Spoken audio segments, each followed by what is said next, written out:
I'm so honored to be here today. And in the work that I do in technology, it's a really rare opportunity to look around the room and see this gender diversity here. So first of all, I want to recognize that.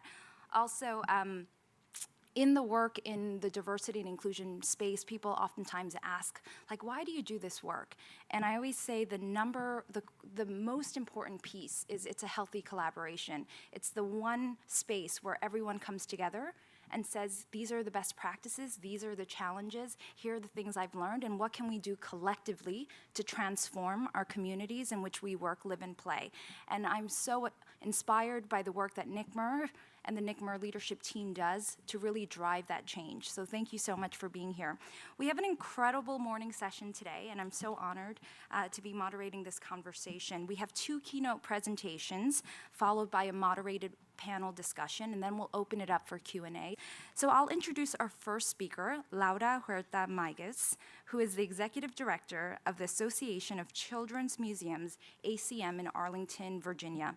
Under her leadership, ACM pursues innovative and effective partnerships to leverage the power of children's museums worldwide.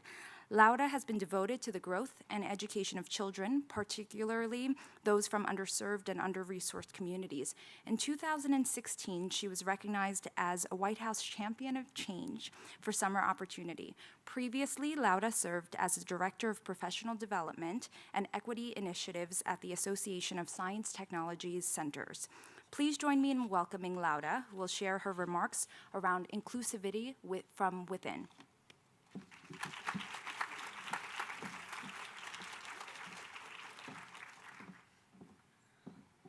Good morning. Thanks for being here. So I'm going to have a incredibly dynamic PowerPoint filled with text-heavy bullet points to start your morning. But I'll tell you a little bit why. So I've been working in this world, in the museum world, for over 15 years, but my experience has been, I think, different from everybody in this room in that I have been working mostly at the associations that serve you and your institutions, and part of our work at the association level is not only to provide service, but also to have an eye on the overall dynamics of what's happening in our field. And this has been a very special gift for me, to be able to sit in the seat of national and international associations, to understand the museum world, and specifically 2 parts of our industry in the children's museum sector and science center sectors, which are 2 of the sort of radical children of the museum field. In any case, where I've been able to sit in professional development areas for the last 15 years has given me a great opportunity to understand the overall dynamics of what happens to the people that work in museums. And so what I want to share with you are just some observations and experiences that I've gleaned over the last 15 years in understanding what we mean by the museum workforce, and some of the dynamics that present both challenges and opportunities to creating a more diverse and inclusive museum workforce.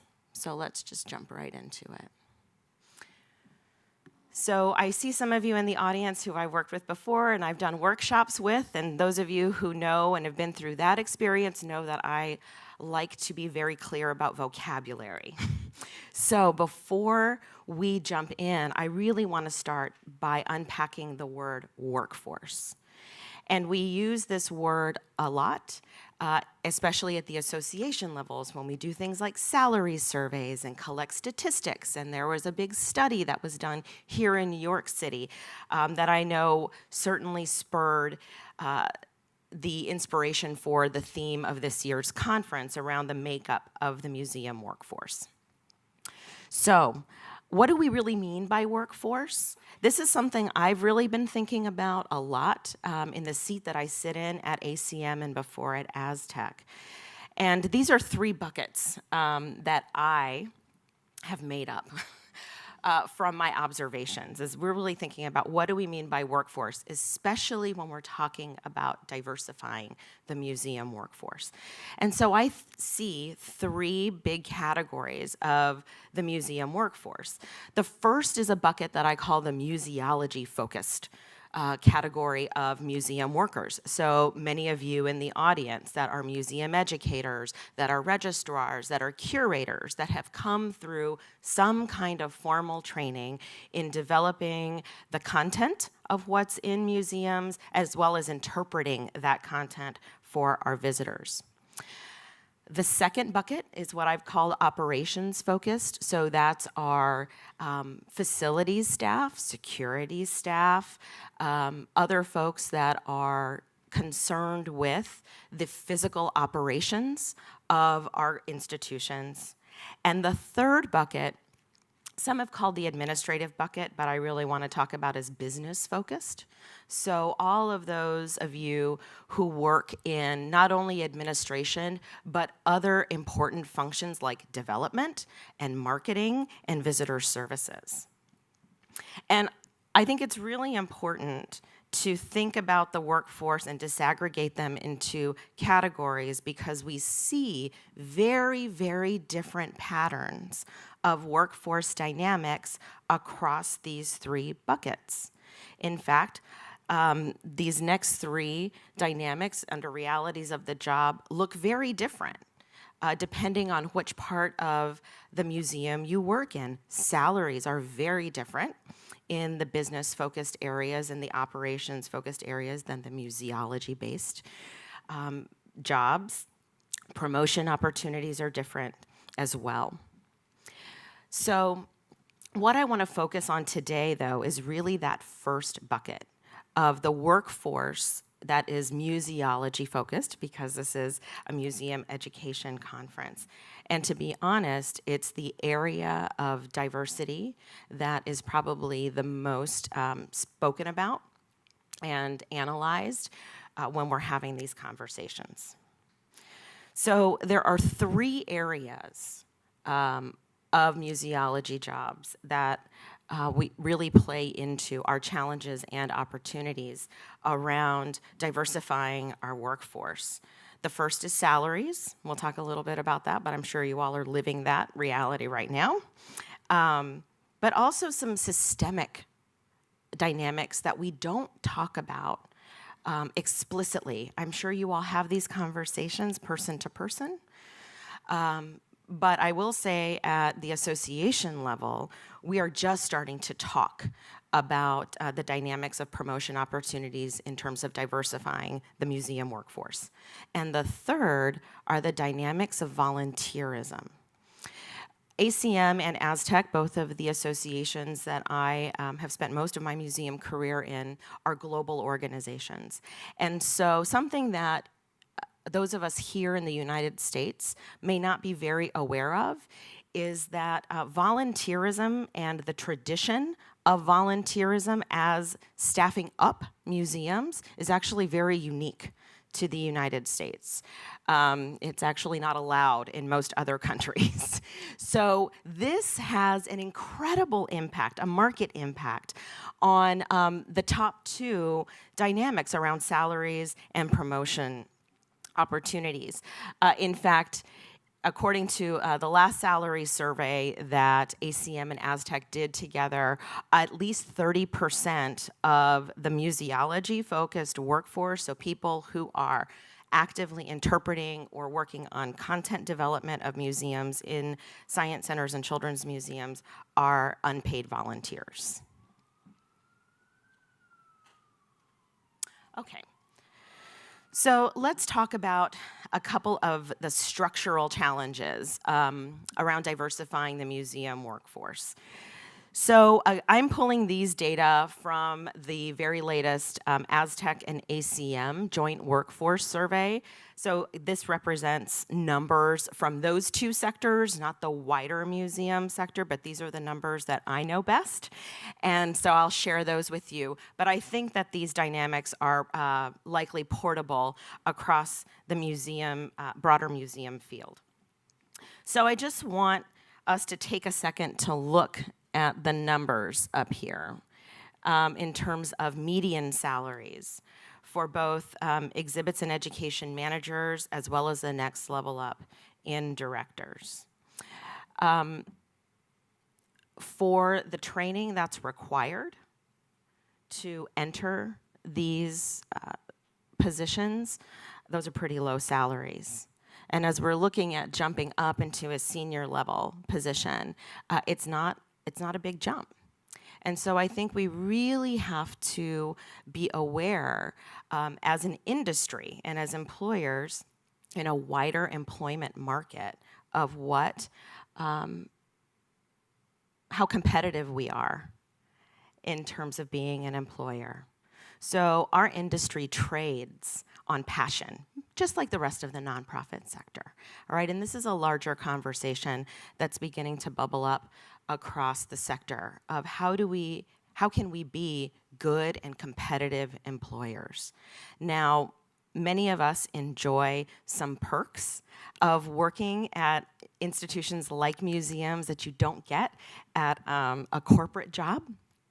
However, that doesn't make up for a lack of cash resources, especially when we're talking about issues of diversity and when we're talking about issues of competing for the best and the brightest. Those are not compelling salaries.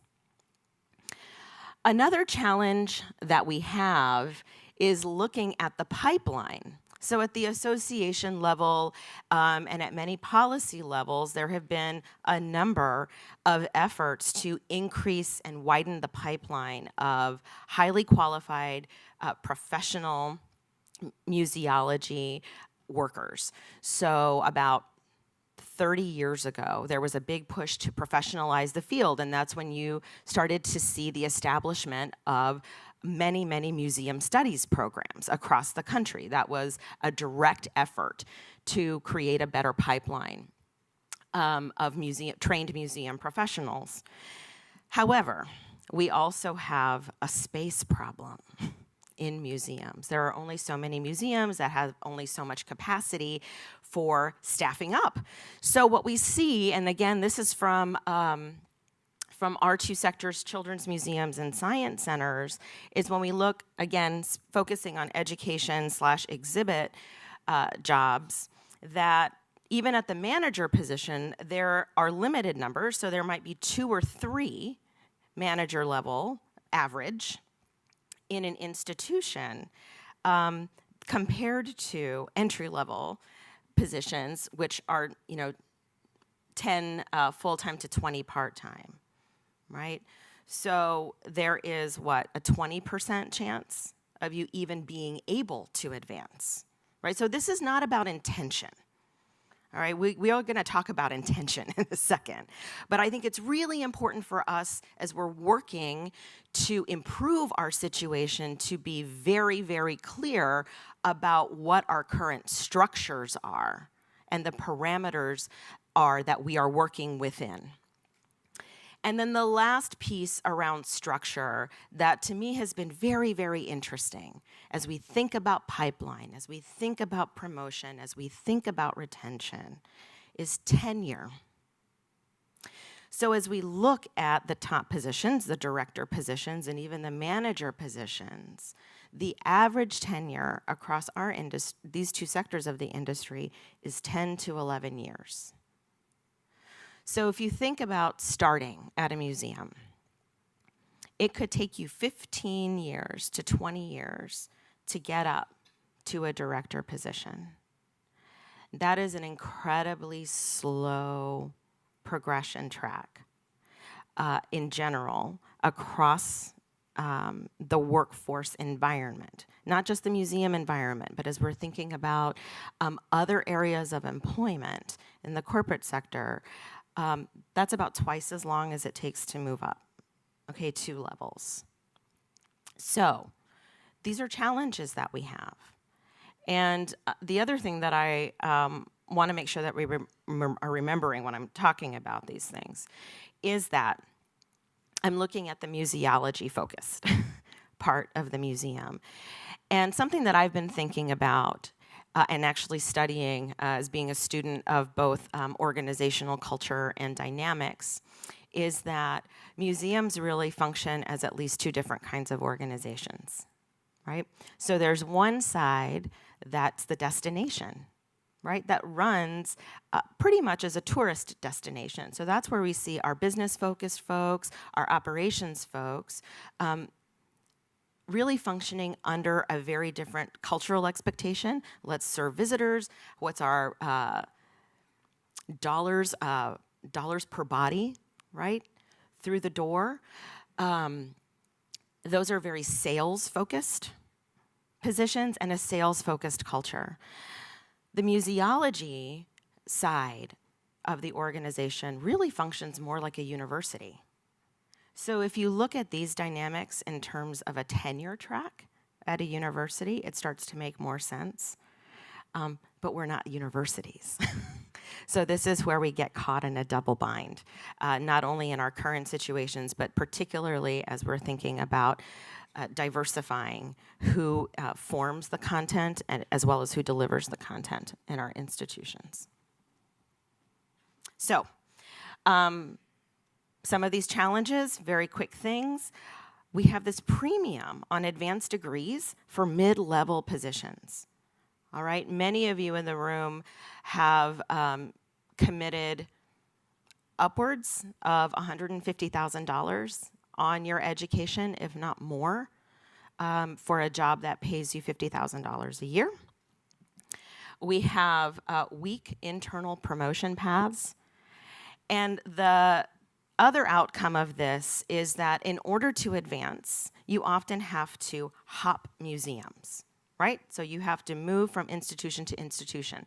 In a city like New York, which is rich with cultural institutions, like Washington, D.C., like Philadelphia, like Chicago, we have some other major cities that have rich cultural institution life. That is not such a burden. However, if you are in a mid-sized city, if your professional experience is in a non-traditional museum, like a children's museum or a science center, where there tends to be only one kind of your museum in your city, that means you might have to hop cities. And as we think about structural inequities and social capital inequities, that makes for a very leaky museum workforce pipeline. So the bottom line here is that if we want to know why we have a problem, is because at the base, our workforce patterns are really based on inequitable models that assume being able to achieve in higher education, which we already know is built on a system of marginalization and racism and classism. And the social capital to be able to stay in a low-paying job for a long time and sustain a life and a high quality of life, as well as social capital to even move geographies. All right, so what can we do about it? Ooh, there's stuff. There's actually some really easy stuff, okay? It's easy in the individual level, but I will tell you that it's hard because it's asking you to break a system. Okay, they're asking you to break systems. So the first is look at your job descriptions. You really need to assess the skills that are needed. Do you really need a master's degree? If you're doing family programs, there are plenty of people out there with associate's degree in early childhood who've been working with families for decades, who could give you more skills than somebody with a master's degree in early childhood could give you. So really assess the skills that you need and write those down explicitly. The second thing that is easy and you must do for equity is list your salary range. Our industry is really bad at this. You must list your salary range. And if you're embarrassed by it, then go back and figure it out. Around recruitment, another piece that is really important, especially as you're thinking about those skills that you need, is think about internal cross-training. This is something that is happening actively in the Children's Museum field as well as the Science Center sector. How do we get our folks who are frontline ticket staff, visitor services, who deal with visitors every day, who know our programs, who serve our public, how do we cross-train them so they can make the jump to those museology-focused jobs? How can they become educators? How can we get them into that path? Because those staff tend to be the most diverse. You already have a pool of diversity to pull from. So how do you use cross-training to break the structures of internal marginalization that might exist at your organization? And let's think about those new channels for promotion. How can you formalize that? How can managers be encouraged when they're hiring for a new position to think about different channels of promotion? How do we promote up from security staff to ticket staff, from ticket staff to education or exhibit staff, or facility staff to exhibit staff to maintenance staff? How can we do those intentionally? And last but not least, you all are already here and benefiting from that or supporting retention.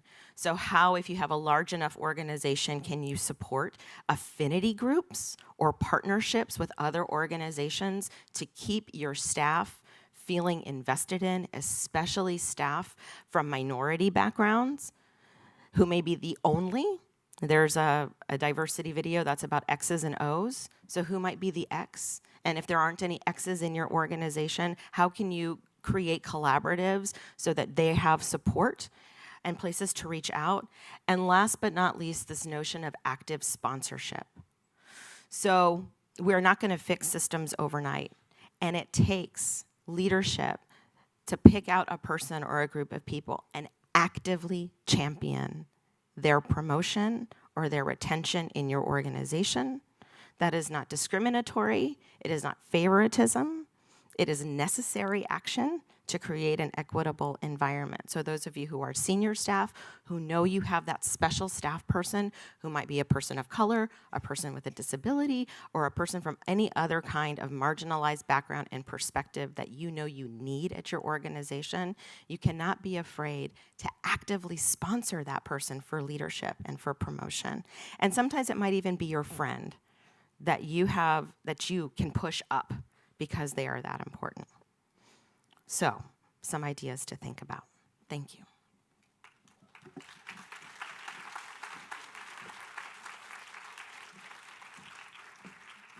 Thanks so much, Laura, for all that great food for thought.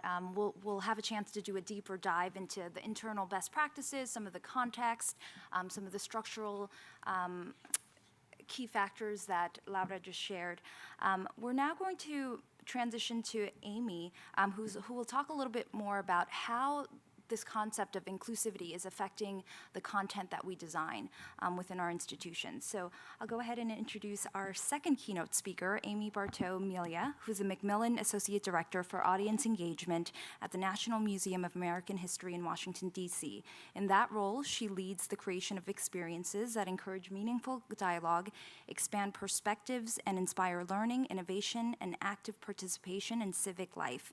With a special interest in assessing the impact museums play in societies, Amy brings an incredible entrepreneurial spirit, global outlook. We just heard about her London experience, and you can ask her more about that afterwards, and her leadership experience with the American Alliance of Museums, serving on its Accreditation Commission and EdCom boards, and the National Council for History Education. Please join me in welcoming Amy, who will share her remarks around addressing inclusivity from beyond.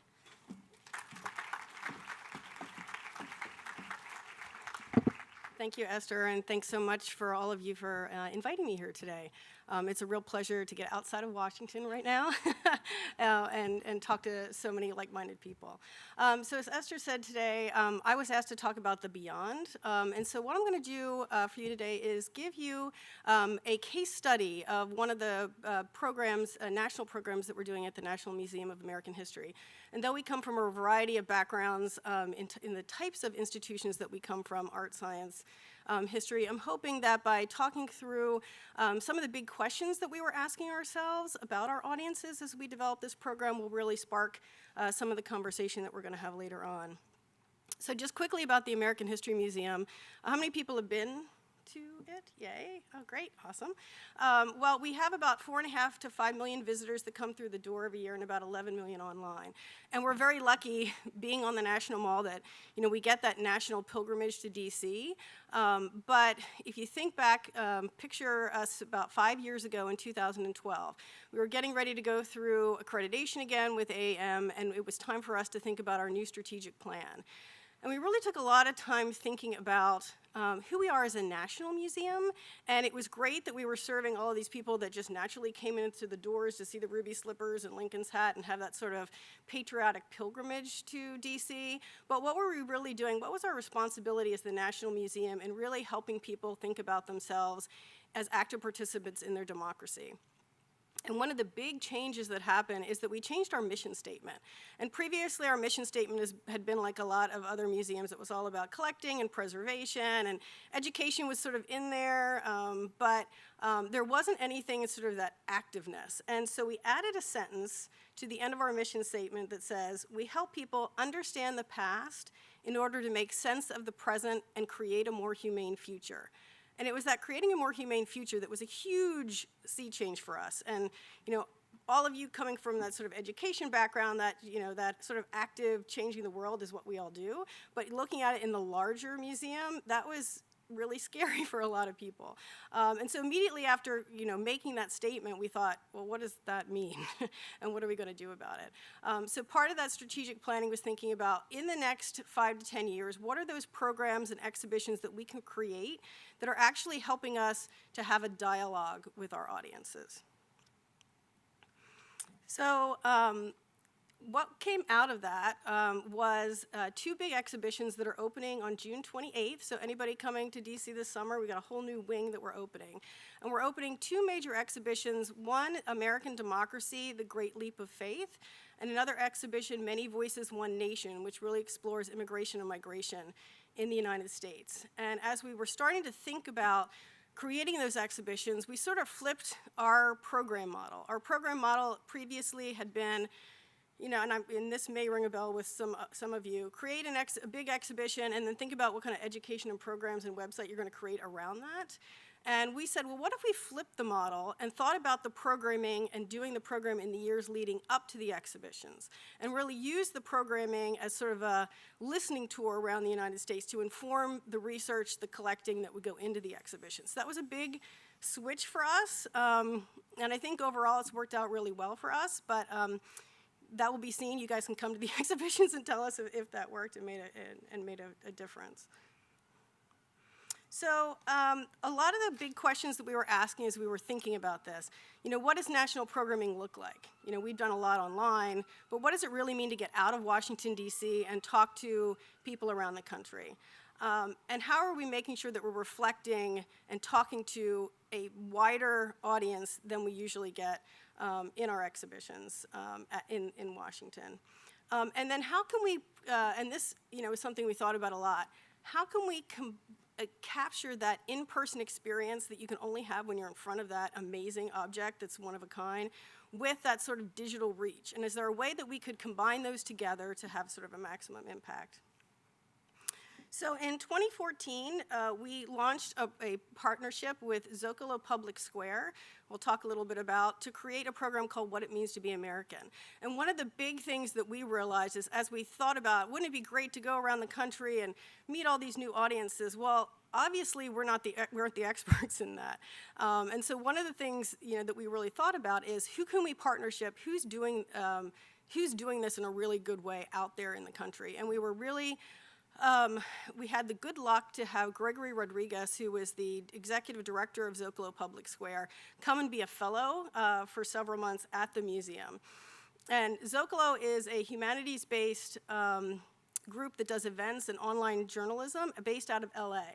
And if you think about the Smithsonian, one of my staff who leads this program sort of gave the analogy of the American History Museum being a big battleship that's really hard to kind of change and turn around. And Zocalo is like this nimble little skiff in the water. And so it has been an amazing partnership to work with an organization that's so different from our own, but we knew that they were leading about 70 events a year around the country. Their audiences were much younger, much more diverse than ours, and we thought, okay, well, what if we actually hooked up? What could we do together? So a couple more questions that we were thinking about as we dove into this partnership with Zocalo. Will we actually get an audience outside of DC? The Smithsonian has a great brand, but we are known as those big museums in Washington that you come to a couple times in your lifetime with your kids or in a school trip or then as a grandparent. What impact could we have with our research and our collections around the country? Is this question that we began asking ourselves, what it means to be American, will that even resonate, out in the wider world? Will we be able to mix our internal voices with external ones?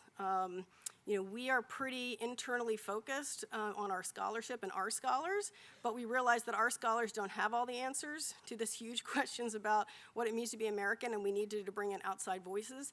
How will we kind of manage that? And very especially for the website that we created for this, will we be able to give up a little bit of that editorial control and be a little more nimble like the little skiff that we were going to partnership with? So what it means to be American launched in 2014. We started with the website that we created and combined it with in-person events. So the idea was, what if we went outside of DC to 10 cities across the country and had these conversations, brought that information back to our scholars as they're working on the exhibitions, and then have a robust publishing piece of it. So twice a week we publish on these different topics, and with social media, keep those conversations going. I've been at the museum almost 20 years, and we have been really, really good at forging great new partnerships, getting a new community involved, and then the grant ends and we drop them and go on to something else. So thinking about if we're going to go into cities around the country, we have to go in more than one time. We have to go in over time. We have to work not only with Zocalo, but other partners in those cities that really know those audiences. So for the website, over the last several years that we've been doing this, we've published over 250 articles. They're published twice a week. And one of the other great things about partnership, and I think that's a big thing when we talk about diversity and inclusion and finding the right people that are doing things outside of your own comfort zone and your own sort of sphere of influence that really helps, is Zocalo has a syndication network around the country and the world of over 200 publications. So where we might get maybe, if we're lucky, a couple thousand people looking at our blog, by creating this new joint website and using their syndication rate, we are getting articles all over the country and the world. And not just in the big, we get all excited when Times.com or somebody picks up one of our articles, but when the articles get picked up in local newspapers, we're even more excited because we're like, this is the first time that Smithsonian and our content is really getting into those smaller communities. So just a couple slides to show you some of the types of articles and conversations we're having. They really, run the gamut.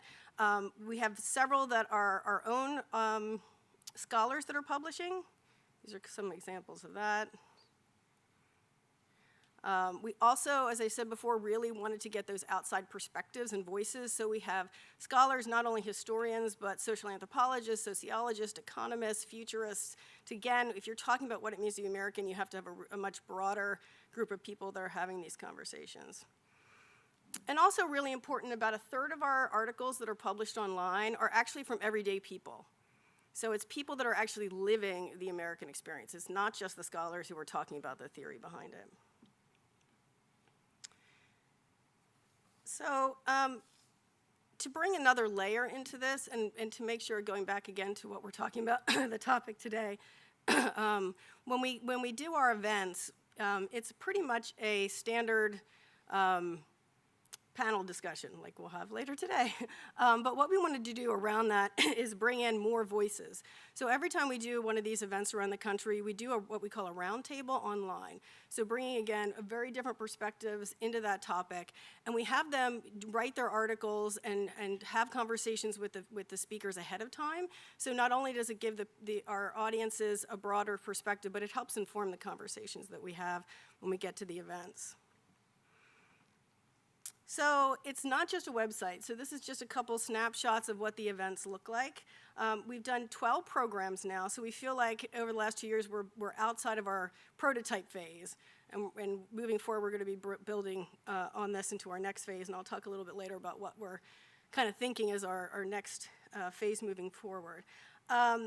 We picked a lot of diverse venues, so everything from the Heard Museum in Phoenix, and there's Sandra Day O'Connor at the top right with Ana Maria Chavez, who was the head of the Girl Scouts at the time, and they had a conversation about what it's like to be women in the West. That was really fascinating.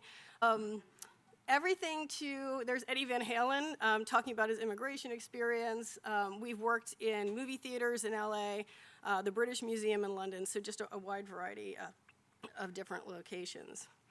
As I said before, events are a moderated style. But again, this is where we kind of thought about flipping the model a little bit. So at the American History Museum, if you came for one of our normal lectures in the last couple of years, it would be about an hour, 15-minute discussion, followed by 15-minute Q&A, which of course the discussion would go over, so it would probably be a 5 or 10-minute Q&A. Then everybody goes home. And we thought, well, if we're actually trying to get people to talk to us and to each other, which is something we were really passionate about, let's take the actual moderated conversation and cut it down to maybe 40 minutes, 30, 40 minutes. Elongate the Q&A to 20 or 30 minutes, and then add some beer. So the last hour is beer, wine, some food, all free to the audiences. And we ask all of our participants on the panels, whether they're Eddie Van Halen or Sandra Day O'Connor or some historian that the audience is just meeting for the first time, to stay and be part of that sort of social conversation. And we feel like that, the Q&A and that piece, that social piece, has actually been the most rewarding. And each program that we do is also guided by a sort of question about America and American identity. So just a couple, to throw out a couple of the program topics that we've done. What can Hawaii teach America about race in Honolulu? Are Americans still risk takers, which is the program on the bottom left that we did in Washington. Will America always be a British colony? We did that event at the British Museum. It was quite interesting, both who came and then how that conversation went. How did the 1965 Immigration Act change America? That's not a picture on here yet, but can television bring Americans together? And a few weeks ago in Houston, we did a program, Do We Still Know How to Be Good Citizens? Which in this climate right now was a really interesting conversation too. So have we been successful? We feel like, yes, in the fact that we wanted to bring people together to talk about big ideas, and we found that that's actually worked. The question that we had about will anybody show up, we've been sort of packed and full houses the entire time we've been doing these. So we know from that, just looking at the audiences, that there's a real hunger across the United States to talk about these meaty issues. And the question of, will these conversations actually help us in the creation of our exhibitions and our other programs moving forward? That's been really successful as well. This is a picture of the program I mentioned earlier about the Hart-Celler Act.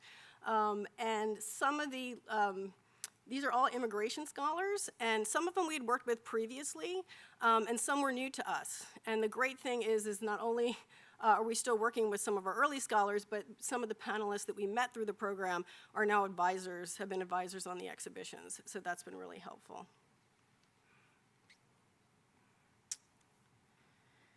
A little bit quickly more about extending our message. As we said before, our syndication rate has been amazing, and we're really grateful for that.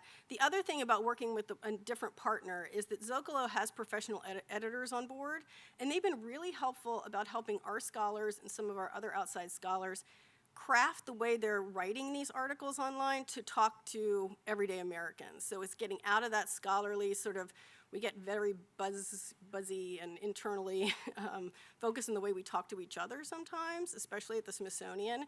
So having those outside editors that are really editing more for a general audience has helped us immensely. And again, we've had that great reach. Lots of people in all the different cities that we've been talking to has been fantastic. We're still getting some of our data in, which I will, if anybody wants to follow up on, are people coming to multiple events? Are they staying with us online? Or, are we having that conversation across time? So just skipping to some of the challenges. This has been a really expensive project. Travel. Not only do we send our sort of lead educator producers out to each program, but we also want to send our curators, right? Because if the whole point is by having these conversations, more of our staff are listening to our audiences around the country and taking that information back. We want to make sure that they're part of the conversation as well. One of the things that we've done also to extend reach, which is a big difference from what we'd ever done before, is as part of working with Zocalo is that we record all of the events. We haven't done a lot of live streaming, and we're kind of thinking about whether we do that or not in future, but we pay to have the editors stay up partway through the night, edit the pieces, and have them up by 6 a.m. the next morning. One other thing that we do, which has been really fun, is that when the presenters arrive for the presentation, as they're getting mic'd up, we actually do really quick sort of lightning green room interviews where we ask them all the same question about what it means to be American, get those. And that gives people who came and other people something extra when they go to the website the next day and look at it. For something like the Eddie Van Halen interview that we did, we had obviously a full house for him, so about 300 people, but we've had millions of people watch that interview online with tons of comments like, this is the best interview with him I've ever seen. And I think the reason is that we weren't having him up here talking about his art. He was talking about what it felt like to be an immigrant coming from the Netherlands to LA when he was about 5 or 6 years old and what that experience was. And that sort of resonated across with people in a way that, they felt a connection that they hadn't before. Partners take a lot of care in feeding, and I would say if Zocalo was up here talking about us, they would probably even have more to say about that. But we were very different, and figuring out with the editorial reviews, for us especially on our end, how to let go of some of that control was a big thing, but I think it's made us better as an organization coming from that. To be honest, and we'll probably talk about this some more, measuring impact has been really difficult. In the prototype phase, we've been doing all the normal things. How many people have coming? Giving them exit interviews. How'd you hear about it? What was your rating from 1 to 5? Those types of things. But we haven't, one of the, I think, the drawbacks of our prototype phase is we haven't delved into, after people are coming to these programs, are they thinking differently? Are they talking to people that don't look like them? Are they doing something related to the topic by reading another article or getting a book out of the library or doing something different? So I think that's a real challenge for us moving forward with this. If we're really talking about making a difference nationally, how do we measure that in a way that's really meaningful? And then, intellectual ownership for the Smithsonian, that's a big thing. Creating a joint website with an outside partner, and then who owns what has been something that we worked through. So I'm just going to leave you with two quotes from some of our presenters who I think, just kind of captures some of the things that have come out of this program. Arturo Fallero is a jazz musician and runs a Latin jazz orchestra. And I love the way he talks about America being messy. And then Jack Hitt is a writer and editor. He does a lot for This American Life. And again, there's been a lot of conversation about America as that place where, this is a risk-taking in America, that you can fail and fail again and fail again, and keep trying. So that's a little snapshot about what it means to be American. Really looking forward to the rest of the conversation, and I'll turn it back over to Esther.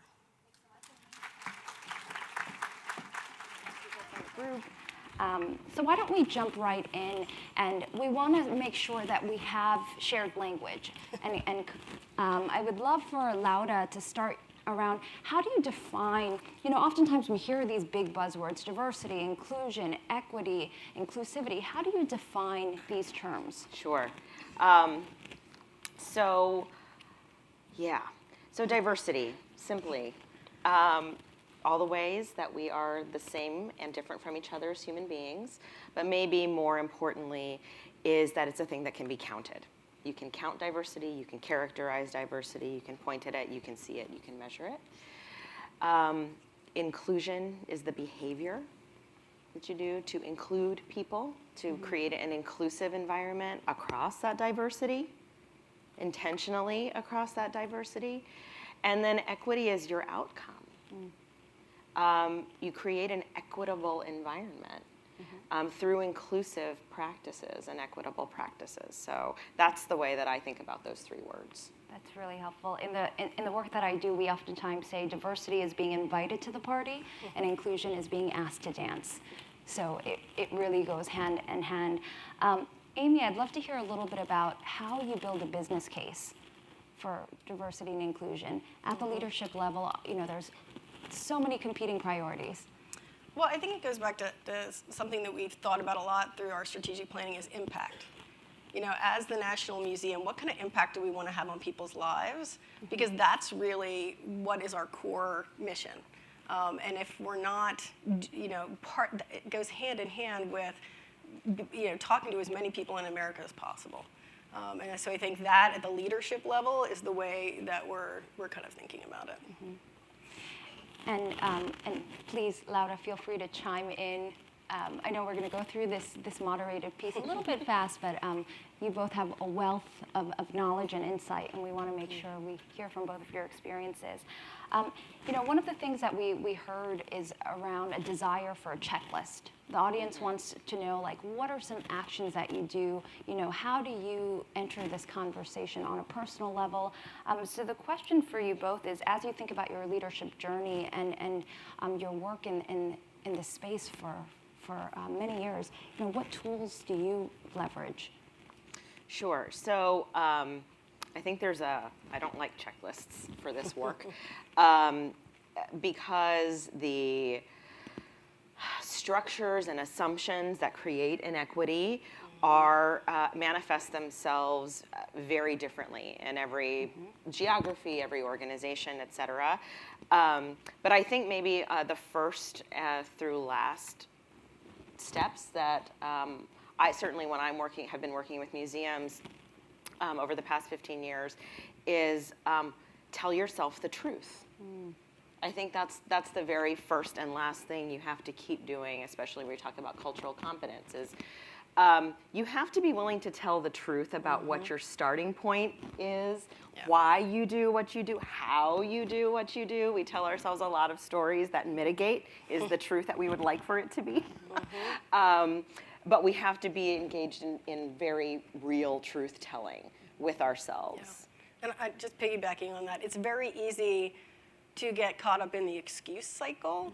Well, we're federal government, and there's all these hiring practices, and the veterans are always going to get the jobs, and but we have to at some point say, okay, that might be where the reality is, but this is where we need and have to be. So what can we do, to change those practices, or think about, you were talking about early, Laura, all those other affinity groups and our volunteers, and other ways that we can bring those other voices into the workforce, beyond the things that you can't change. Yeah, but I think maybe to not be so snarky about it, to give some real pointers, is that this is a people-intensive process, and I'm sure you know this, Esther, from your work. And so understanding where the people in your organization are in terms of their understanding and their attitudes is critical. Knowing who your people are, depending on the metrics that are important for you in this conversation, those are incredible starting places. So to jump ahead to some of these policies and systemic changes without understanding those things, I think people have tried in the past and then have failed spectacularly at getting momentum. And so some very basic starting points is understanding your foundation, what both the assets are that you are, because it's not all a negative story. I've yet to see one that's a completely negative story. We're an industry of passionate people that are passionate about humanity. So that's an incredible asset to start with. But marrying that with some real hard, numbers. Absolutely. And you mentioned, you both are talking a little bit about this readiness concept. So we all are part of different organizations, institutions, and so there's a little bit of this like self-reflection piece. Where are we individually and where are we collectively as an organization?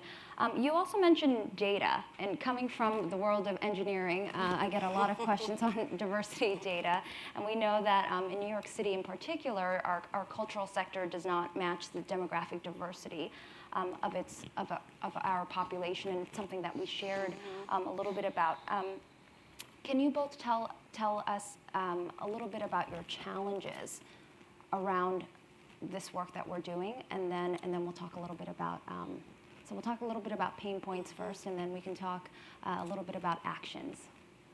Sure. Well, it's taken a century to build up the system of inequity where we are, right? We've been building a system built on marginalization for hundreds of years. And so it's not a thing that gets fixed overnight. It is a long haul process.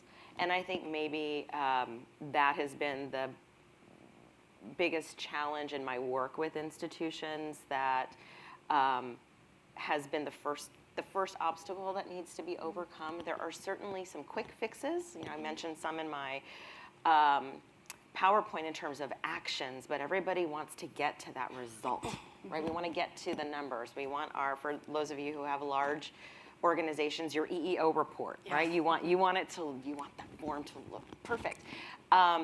It takes time to get there, so it's sort of the actions first and figuring out how you get there.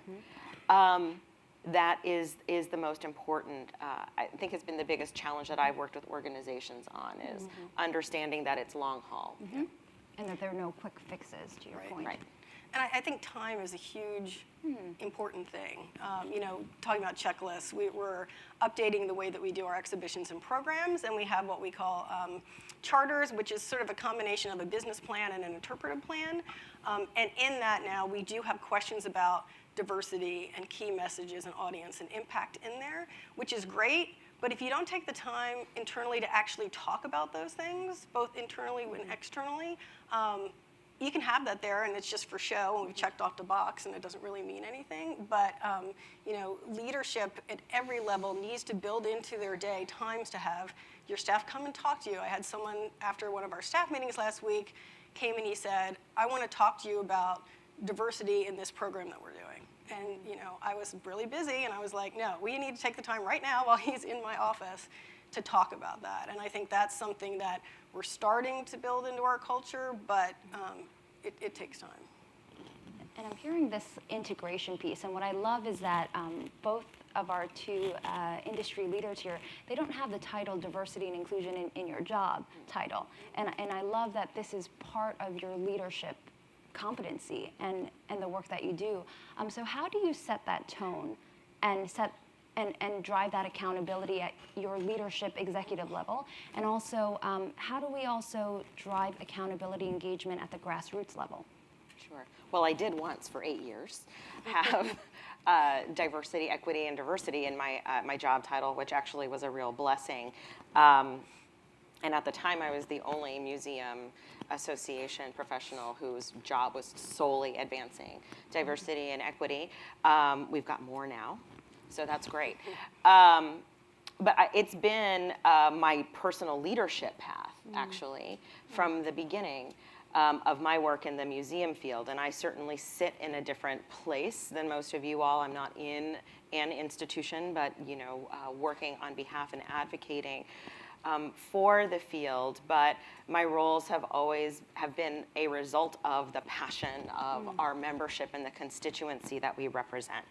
So I know that it's one of the reasons that I was hired for this job 3 years ago. It was a priority of the board of the Association of Children's Museums as a reflection of its core values. So, so there's that piece. But in terms of a leadership competency, just to go back into what you said, is that I think the most important piece in the way that it's contributed to my personal path is it's made me a really good listener. It's made me a really good listener. And being able to listen without getting defensive and understanding and trying to find the best solution. And I think Esther mentioned earlier, early on in my career, I lived in London for several years. And part of my role working with a children's art gallery was working with UNHCR and Red Cross on a lot of refugee exhibitions. And I think for my personal journey, those experiences really shaped what I took back to the Smithsonian when I came back. So I'm always thinking back to, those types, they were, what made those partnerships successful really was back to the listening and bringing in those perspectives. And that's so important.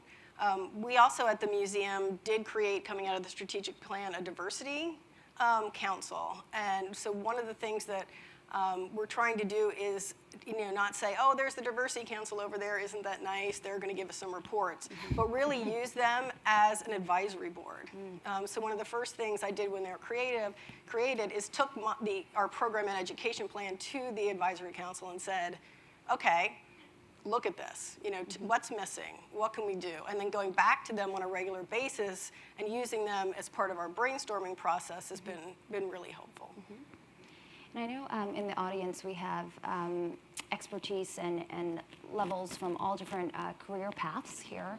And oftentimes we say you can't be what you can't see. So it's so incredible to see two visible role models here. What life, career, I used to say work, best piece of advice, but the truth is there's one thing, it's called life, and personal and professional all come into it. So what life advice, what's the best piece of life advice you've either received or would like to provide to the group? I know, Laura, you want to go first on this, don't you? That was actually not on the, I'm going a little off script. You can see from our faces. I think one of the, I can give this advice whether I practice it or not, but it's this learning how to be in the moment. I'm at work and I'm thinking about the kids and picking them up and the Girl Scout badges that need to be sewn on them, and then I'm home and I'm thinking about, oh my God, I got to write that report and I've got to do this. But, in the last couple of years especially, and my kids are now 8 and 12, is figuring out there's always going to be more emails tomorrow, and there's, it's that doesn't stop, but figuring out it goes back to the listening when you're at work, really giving your team that attention, and then when you're at home, turning that off and then being able to give that to, the other people in your life. I still struggle with that, but that, by really focusing on that, that's been really helpful. Yeah, so I think I'll speak very specifically as a woman of color, a professional woman of color. I wasn't professional my whole life, but I've been a woman of color my whole life. Is how important listening is, and that's not, listening doesn't mean being quiet, but really listening to what the world and people are telling you. To find your way forward is important, and related to that, and this is something that I have to tell myself a lot, just to be very honest, as a woman of color that people think is younger than I am, is something from a teaching from the Dalai Lama about Buddhism, right? So that your enemies are your best gifts because they give you the greatest opportunity for learning. And that is something that has given me a lot of resilience and actually given me the strength to listen. So to listen to people who differ than me, who actively oppose me, who unintentionally oppose me, has given me a lot of strength. So I think that's what I'd like to say to people. That's incredible. I'm getting chills. That's true resilience here. Thank you both. I'm going to go ahead and open it up to the audience to see if we have any questions. We have 2 mics. Hi, I'm Gennaro Prieto. I don't work for a museum, but I work for a cultural institution here in New York City. And I wrote my questions down. I have two. Is that okay? The first is I wanted to know, well, they're actually different. So you mentioned before about volunteerism in Europe and how it's illegal. Or not, but it's not. Yeah. It's not something they do. If you could actually talk a little bit about that. Sure. Why they do that and what is that something we missed? Is that something we should have been applying here all this time? And then my second question is, you also talked about this concept of diversity and inclusion in an organization and it being a long haul. My department talks a lot about it being a long haul and baby steps, and really appreciating the steps we've made forward, but knowing that we still have far to go. How do we communicate that to our staff? Because I feel like our staff is waiting for us to make a jump, and we don't know how to communicate that it's a long haul. Okay. So I think the comment to don't go away because I'm going to have a question for you. On the volunteerism side, those are just national labor laws. Those are national labor laws that there is unpaid labor is just not allowed anywhere. So that has created vastly different economic systems as well as cultural and philanthropic systems. And I would, so when I lived in London, I went to the British Museum, and I went and met with the director, and I said, hi, I just got my master's degree in museum education from America, and I don't have anything to do right now. Like, what do you want me to do? And he just looked at me like I was insane. Like, what do you mean? And so that didn't work. But it's interesting, we just started a new initiative at the American History Museum to look at philanthropy in the United States, and a big piece of what we're looking at is this American volunteerism, and what that has done, to your point, to change the way America works, to the benefit of cultural institutions. So it is a big difference. And so what department do you work in? I work in HR. Aha, okay. Woo!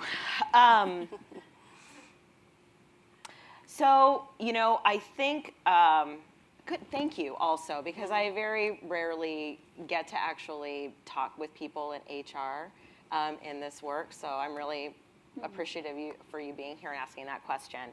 I think there's work about transparency, and it might be, and I'm making an assumption here, we're really bad about talking around salary figures in our field. One place where our field, our industry is generally pretty behind in, but we have the opportunity to be leaders in, is good talent management practices. So there may need to be a groundbreaking communication strategy out of your department that helps people understand, what's the rate of hire? What's the rate of fire? It's great to be a place where there's low turnover, but what low turnover means is that you can bring a lot, you're bringing in 2 or 3 new people a year.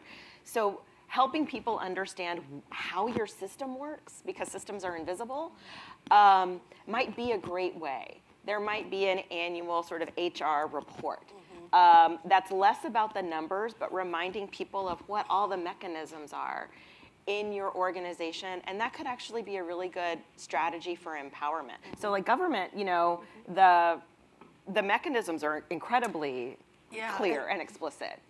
They are, but they're still super confusing. Yeah. So one of the things we've realized that our onboarding process was pretty much none. We didn't have any. So as part of this new way, we're trying to, once you get to hire someone, how do you actually then help them be part of the organization in making change? Our deputy director and head of finances last week sat down and said, anybody in the museum who's new, come and we'll give you an hour on the federal hiring process and the budget.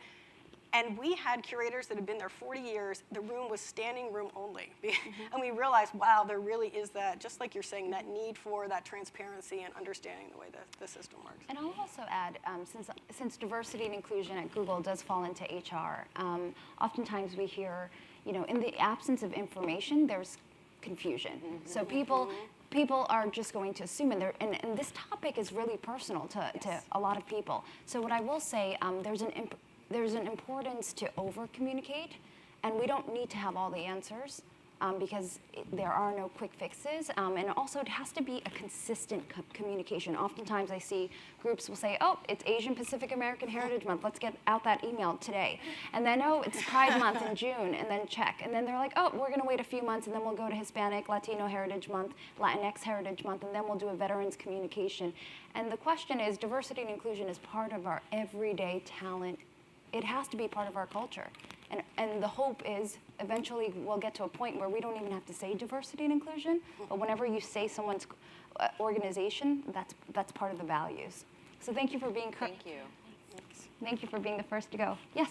So this is kind of an addendum to exactly what she was saying. By the way, thank you. My name is Kaylee. I work at the Town and Mint Museum, but I'm here with my public art project that I do called Guerrilla Haiku Movement. But the question is, a lot of people in this room aren't in levels. We're at the top. Most of us are at the beginning of this process, so your work, Laura, was so important to see and horrifying simultaneously. So what is to say that we don't all leave this room and go have a beer and start new careers? So for us, the many that are in this room, what are options for us to be self-advocates in a system of inequity? And in what ways do you see us being able to create a sort of bottom-up approach to help towards this process? I'm listening. Yeah. So I'm going to sound very capitalist here. One, invest the $50 or $100 in yourselves to get the salary surveys that your associations produce. What I didn't say before is that is one of the most important self-advocacy tools. All of your CEOs get them, and that is what they use to negotiate their salaries. So you get yours and share it with your friends and make copies, email it, I don't care. Just buy one. To understand what the going rate is. Like in every other industry, you know what you make, what the average salary is for a senior system software engineer, and you go in and you expect that salary. So that is part of your work. That's the money part of your work, okay? And there are tools. Avail yourself of the tools. Invest in yourself, in the tools to get yourself that information. The other part, and this is so hard, okay, but, and I'm really talking about material resources here. You leaving a job because it's not paying you enough is not a betrayal of your organization, and that being a reason that you leave and making that explicit to the people why you're not taking that job is important, okay? Because one of the things we have working against us in the proliferation of museum studies programs and design programs is that there is a supply and demand imbalance, right? Yes. And so unless they start losing candidates, it's a very human process, right? This is not nefarious, but you have to know that if you're not paying enough or the package isn't enough, what do you really need? If you know that this is what the salary is, but you want something else, you're going to be able to get X number of conferences that you want to go to, or a month off to pursue a passion project. There are other things, right, that can go into the mix there. Know what you want for your life, right, for your life. And hiring managers need to know, because the more they hear it, then it becomes a thing. It becomes a thing. This is how the market works. Yeah. And so it's not that we shouldn't continue to be passion-driven, mission-driven employees, but I'm very passionate about this. You can tell I'm getting very, because I represent an industry. And we need to be healthy. We also need to be healthy businesses, which means we need to be good employers, right? And so sometimes we need our potential employees and current employees to help us know how to be good employers, right? There's really not a management program for museum managers on workforce management. I want to talk about emotion points. So one, arm yourself with the tools that are out there that your CEOs are using, and they're using salary surveys. Go get them, share them with each other. And don't be afraid to say that you need something else, Yeah. right? And I would just build on that from the experience of, like, I have 60 people that work on my team now. And it goes back to something you're saying. You have to advocate for yourself. It's like to see the people on my team that are always coming to me with ideas and I want to do this training. And then there's others that, for whatever reason, don't come to me, but are really inside wanting to do all those things too.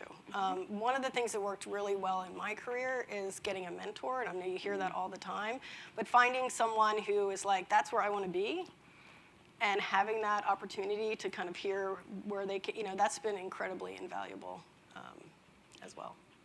Thanks for your question. Yes, with regard to diversifying the workforce, I'm curious, for those who are in the position to make that possible, how do they not fall victim or fall into the loophole of it being the long haul?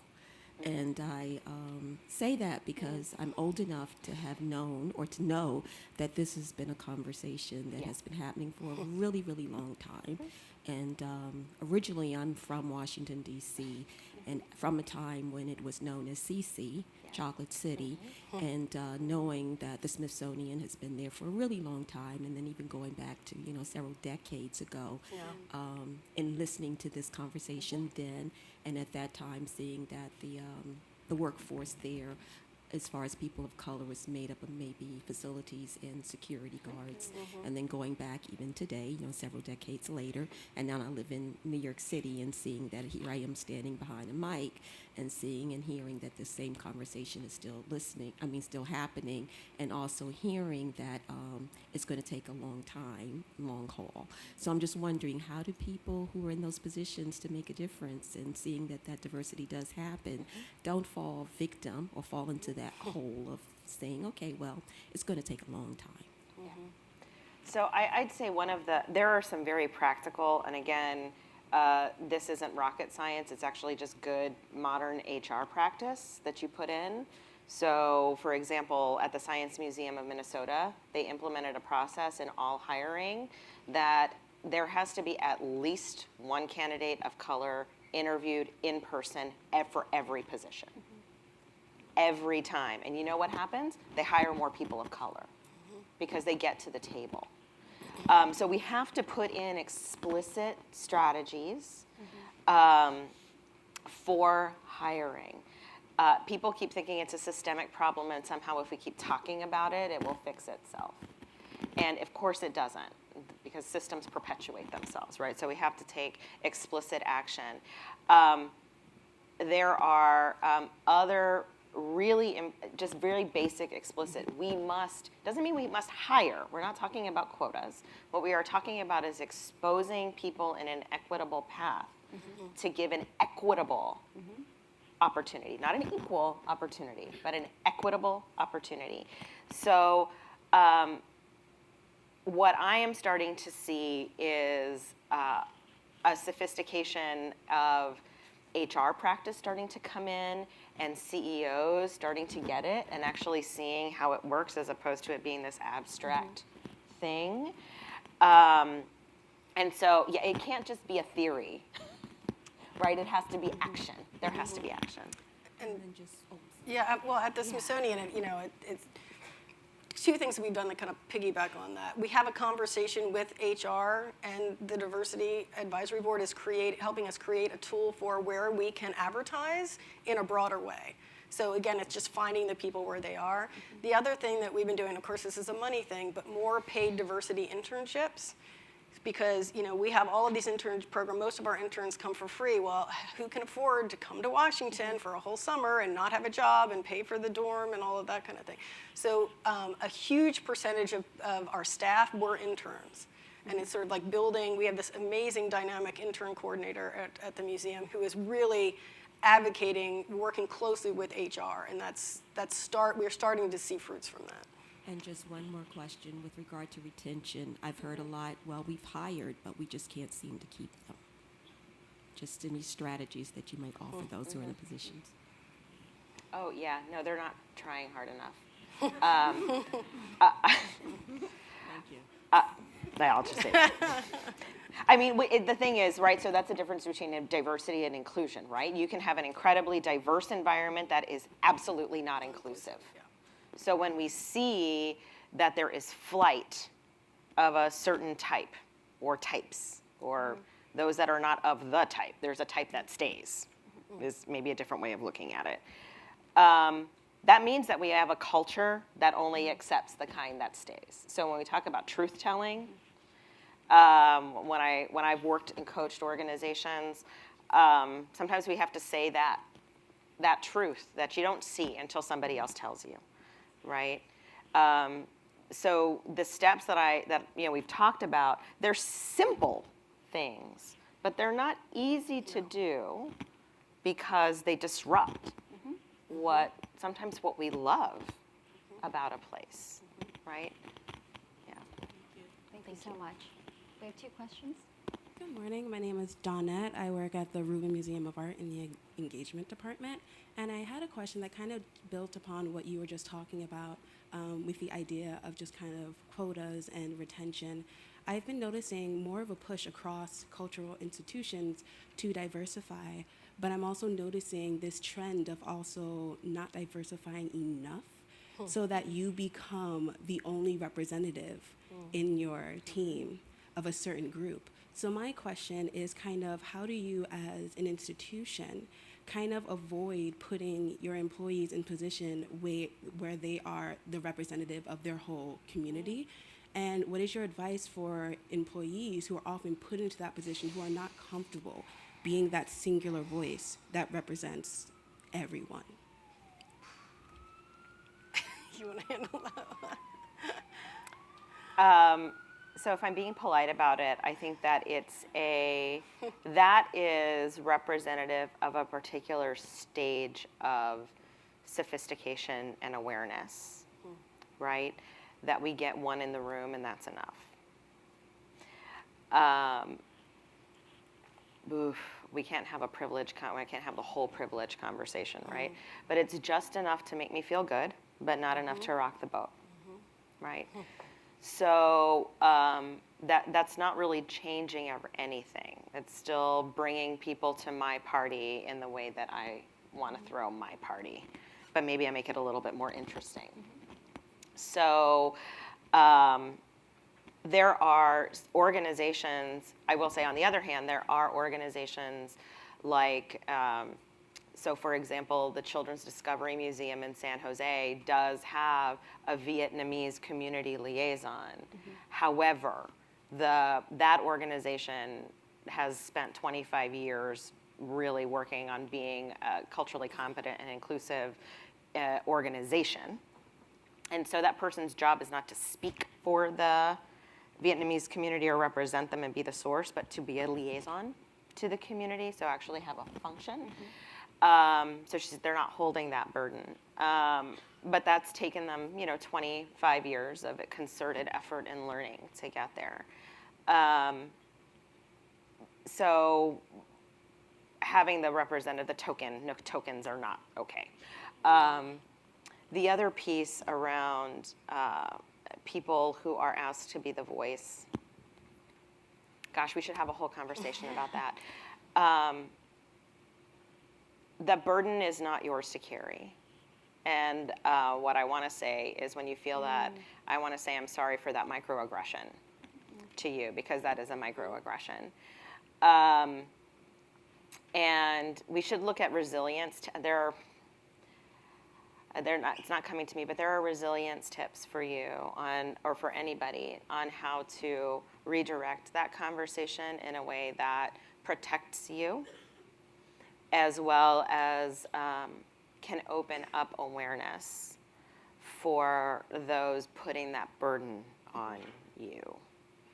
But it's not okay.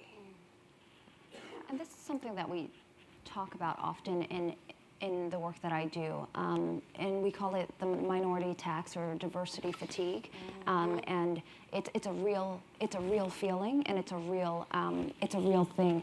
I will say, there's no quick fix, but one of the things that we do intentionally is talk about workplace allies. So if we're talking about women in engineering, the women in the room know what it's like to be a female engineer. They're fine, they get it, they talk about it all the time. So whenever we have these conversations, we make sure that there are male allies in the room, because it can't be the same people talking about the same things, because that's not how change works. So my ask for everyone in this room is, we oftentimes say diversity and inclusion is about being uncomfortable. Go to conversations that you necessarily won't feel comfortable going to, and when you go, and when you are asked to be, I was asked to speak at an Asian American Heritage Month thing. I said, sure, I'll go, but I'm going to bring a non-Asian with me, so that they can also learn from this community. So I would definitely try to really help inspire that workplace allies community. And sometimes you can say, I don't really feel comfortable speaking about that. Mm-hmm. That's a great point. Yeah. You're allowed to say no. Okay. Thank you so much. Yes. Hi, my name is Shirley Brown-Alley, and I'm an educator in Brooklyn. Ironically, the two ladies prior to me actually asked my first question, so thank both of you ladies.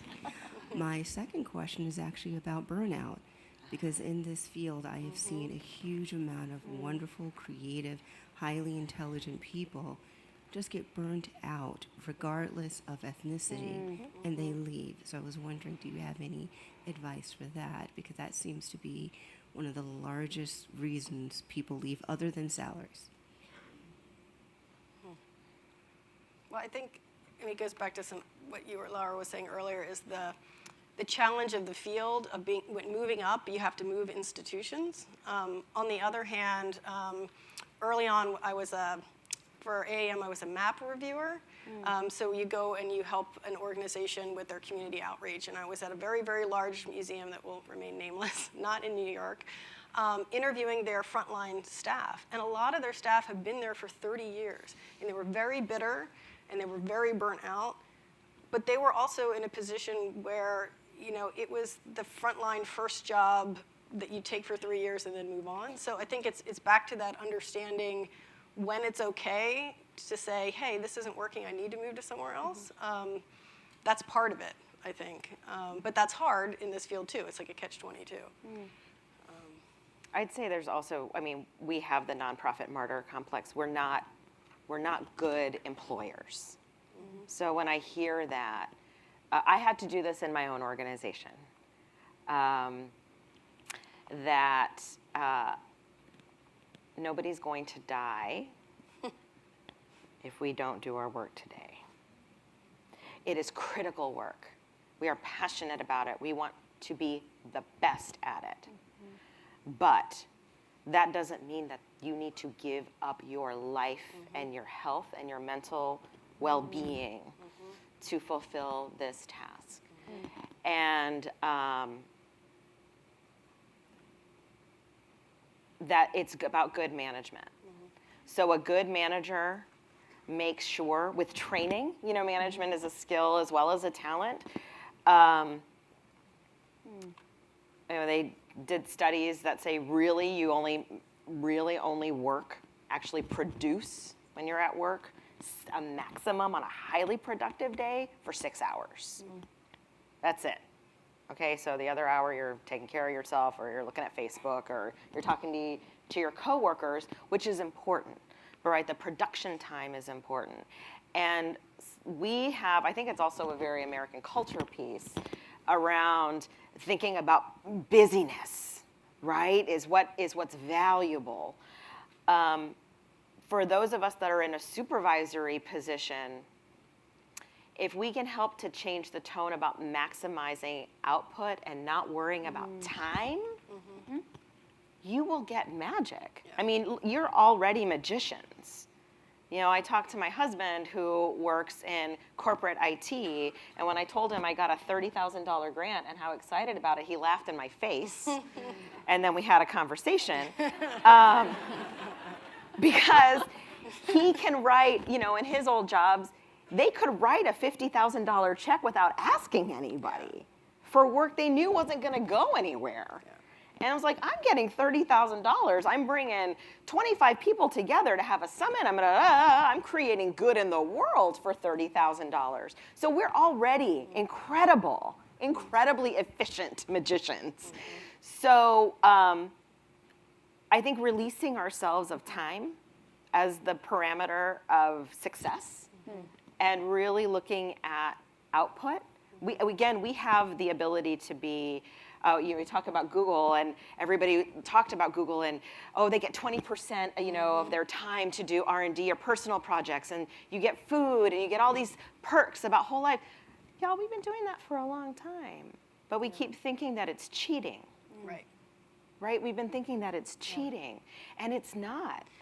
And I would say along with that, this idea of risk-taking, I mean, some of the times that you can feel the most passionate and kind of recharged is when you're trying something new outside the box. And so as supervisors and as the culture, though, in our field, no matter how many times someone above me had said, take risks, we put it in one of our core values, you still want to get an A+, right? You still want to do everything perfectly because you are doing good for the world. And so how do you build in, as a supervisor, to say to your staff, like, yeah, you can totally fail, and that's good because you're learning and the institution's growing from that. And I don't think as a sector we've figured out how to build that in like you do in some other organizations. But also remembering crisis is perspective of crisis. So I think we tend to have a high level of perception of what's a crisis. So I'll give you an example. I had a staff, we run our annual conference, 1,000 people show up. We're 10 people that manage this giant conference. And my event planner had a family emergency. She runs the show, right? She's the one with the big notebook that's got everything going. And she had a crisis with one of her children. And she asked me, she didn't even ask me if she could stay home, but she told me. And I told her to stay home. And you know what happened? The conference was fine. We were more stressed out, okay, but it was fine. Because people rally, and you know what I have is an employee who has a healthy child. That's great. And she's a healthy mother. Thanks so much, Laura. We're going to take one last question. Hello, I'm Marina George, and I'm a graduate intern at the Metropolitan Museum in Access. And I made the move from India to New York last year. And I've never been more aware of my identity as an Indian. And I wondered, because y'all did mention diversity internships as being a sort of way of getting to where you want, getting an institution to be diverse. But I worry, or I wonder how one negotiates the balance between, while on one hand pushing forward diversity, and then on the other hand pigeonholing the individual as the diversity candidate, even if they did not necessarily self-identify as one. So I wonder. So one of the, at least from a mechanical point of view, is that many of these fellowships require a self-selection, right, to get in. And in the ideal world, those fellowships and the opportunities and the assessments of those individuals are not because of their identity, but the access, we're acknowledging that identity creates, no, it doesn't create, the system creates different opportunities based on identity. And so it's tough to not tokenize based on identity, but well-administered programs do a good job. And so as somebody, as a young professional who is looking at those programs, I think it's important to have a critical eye and ask questions. Ask that question. How does your program manage this dynamic? And a good program administrator will be able to tell you exactly how. I would also add, I'm a recipient of a number of different diversity programs. I was born and raised in New York City, and I've always been and as a product of New York City public school education, I've been in a number of these efforts, and I always say, at first I took it as a sense of imposter syndrome. Oh, so I only got this because I happen to be a double minority. And I realized it doesn't matter how anyone enters into the field. I want to be super clear. There's one hiring bar. And I think a lot of it also comes with confidence. And I think what Laura just mentioned, it's the access piece. So once you come into the organization, it doesn't matter how or who you know or what qualifications everyone has. Everyone goes through an interview process. So I think a lot of it also comes with the confidence within. And it's taken me, it's something that I still struggle with, but I will share, I think a part of it is, what I would encourage you is one, know that you are valued, and that we all are in our roles. Like, this is a very, very competitive industry, and you all are here because you deserve to be.